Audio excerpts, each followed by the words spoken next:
So, you want to start sewing.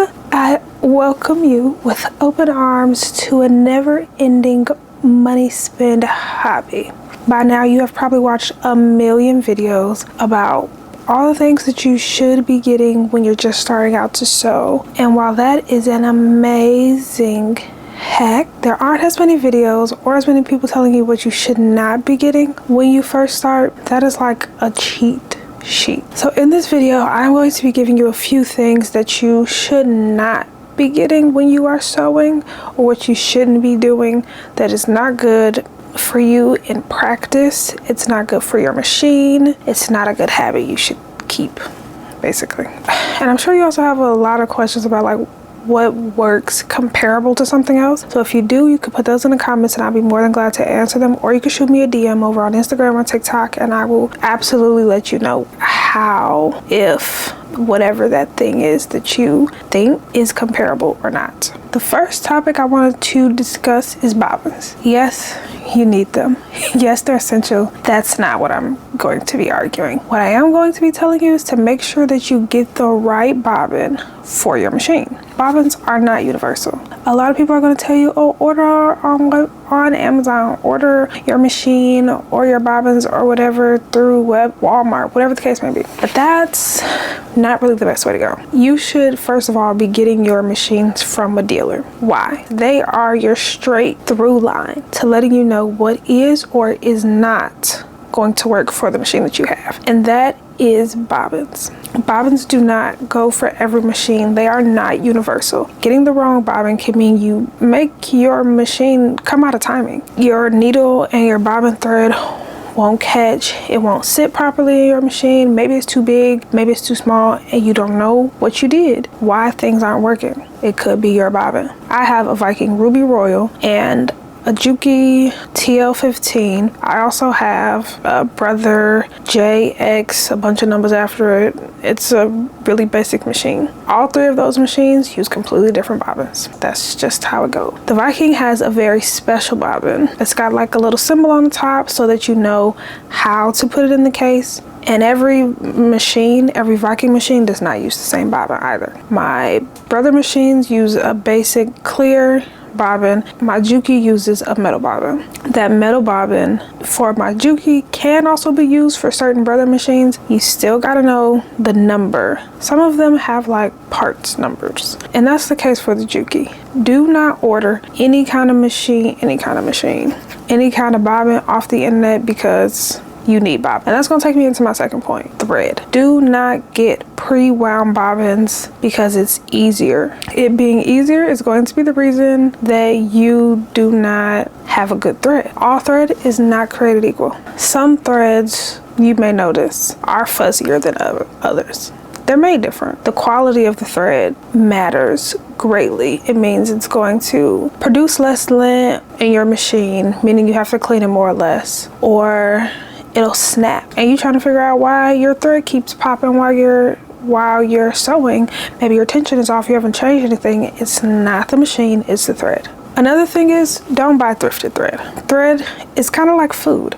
It gets old. And if the thread is too old, it'll snap. And you don't know how long that thrifted thread has been there, or that thread that somebody has given you.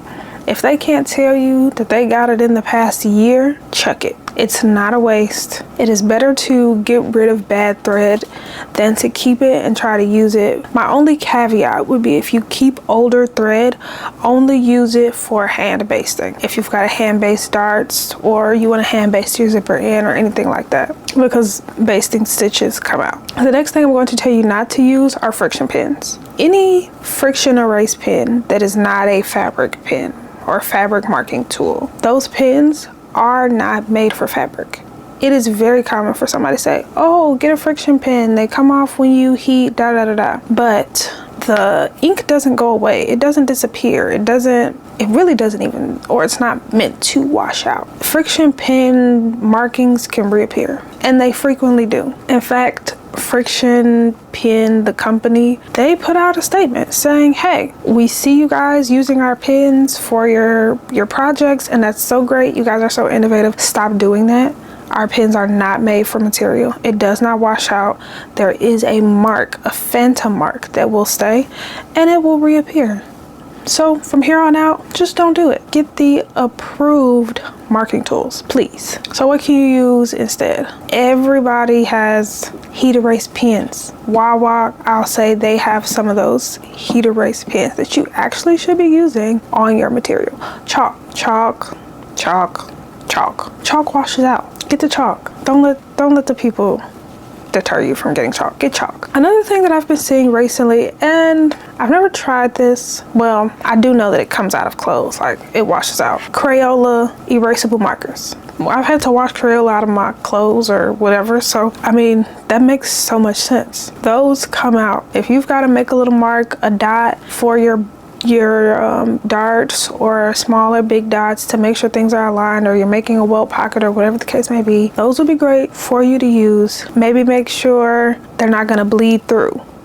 That would be my suggestion if you're not going to wash whatever it is you're making before you wear it for the first time. The next thing you absolutely do not need as a beginner is a projector. Now, I'm not going to tell you need to be printing out all those pages because that sucks. It sucks so hard. I hate it. I don't do it, actually. I get all mine printed on AO. I send it to PDF plotting printer, or there is this shop on Etsy called Blue Cup Shop. They will print your patterns. Or some people go to like Staples. I've tried Staples.